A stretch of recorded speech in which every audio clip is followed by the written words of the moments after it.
Le pois fait partie de la famille des Fabacées et de l'espèce Pisum sativum.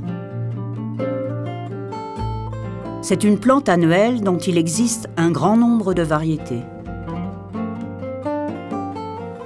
Les pois à écossais, à grains ronds et lisses, qui sont des variétés rustiques et précoces, résistantes au froid. Les pois à écossais à grains ridés, moins adaptés à la culture précoce. Ils résistent par contre mieux à la chaleur. Les pois mange-tout dont on consomme les jeunes gousses entières avant que les grains ne soient développés. On trouve parmi les pois à écossais et mange-tout des variétés à rames d'une hauteur dépassant 70 cm. Ils doivent impérativement être tutorés.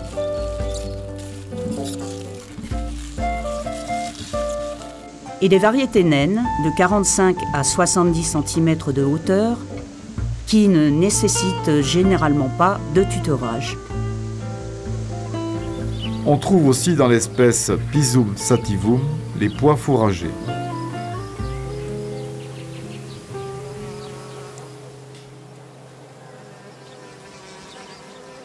Pollinisation.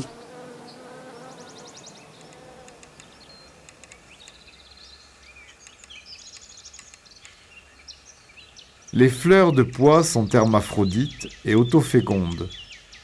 C'est-à-dire qu'elles ont des organes mâles et femelles dans la même fleur, compatibles entre eux. Cependant, il y a risque de pollinisation croisée par des insectes entre différentes variétés.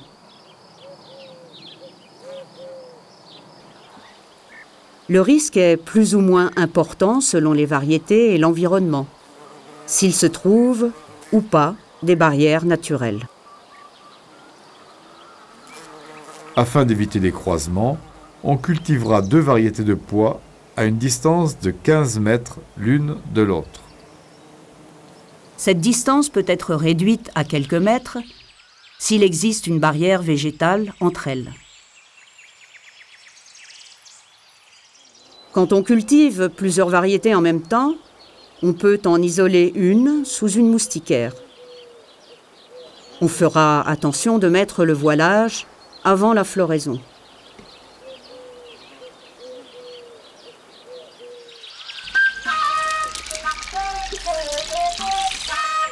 Cycle du pois.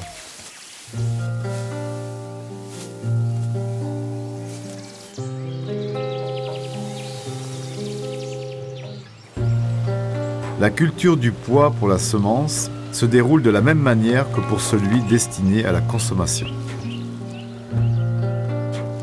Certains pois peuvent être semés avant l'hiver, mais en général, le semis de pois s'effectue en début de printemps. On ne sèmera pas trop tard car les fleurs de pois ne se fécondent plus à une température supérieure à 30 degrés.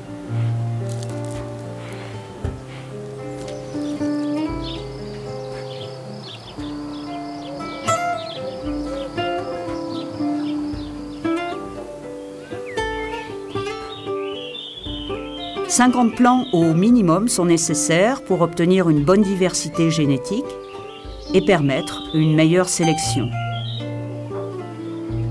Au cours de la croissance, on veillera à sélectionner les plants les plus beaux, les plus sains et les plus productifs et à éliminer les moins beaux.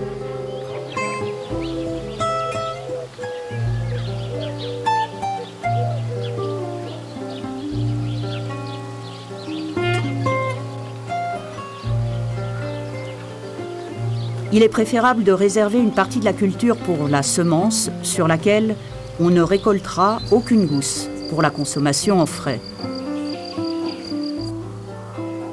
On laisse donc tout mûrir jusqu'à maturité complète des graines. On conserve ainsi la précocité de la variété.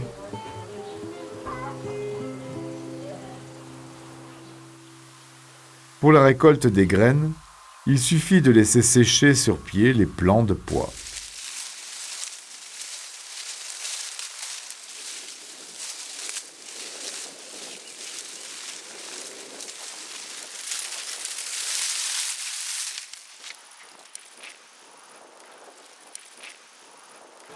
Si nécessaire, on peut terminer le séchage sous un hangar.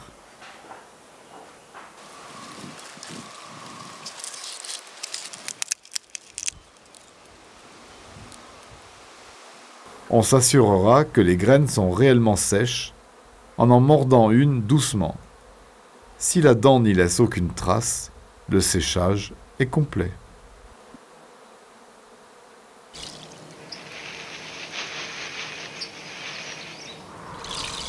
Extraction, tri, conservation. Le décortiquage se fait soit à la main, gousse par gousse, soit en tapant sur les cosses avec un bâton, soit en les piétinant.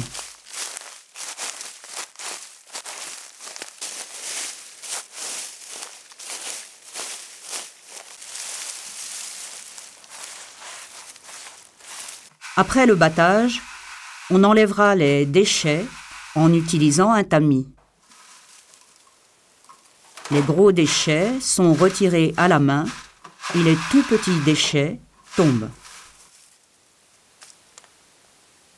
Enfin, il faudra vanner les graines, c'est-à-dire souffler dessus soi-même pour faire partir les derniers déchets, ou bien encore à l'aide d'un ventilateur ou même d'un petit compresseur.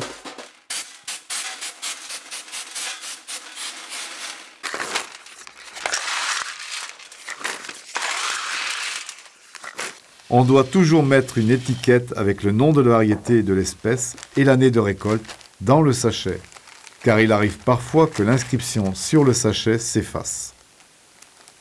Les graines de pois sont très souvent infestées de bruches, Bruchus pisorum, des petits insectes qui pondent leurs œufs en plein champ sous l'épiderme des graines.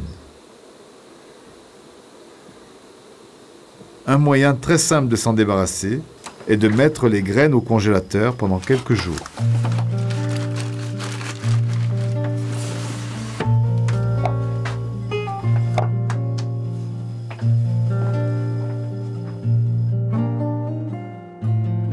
Les semences de pois ont une faculté germinative de 3 ans qui peut aller jusqu'à 8 ans. Cette faculté est prolongée par un stockage à basse température.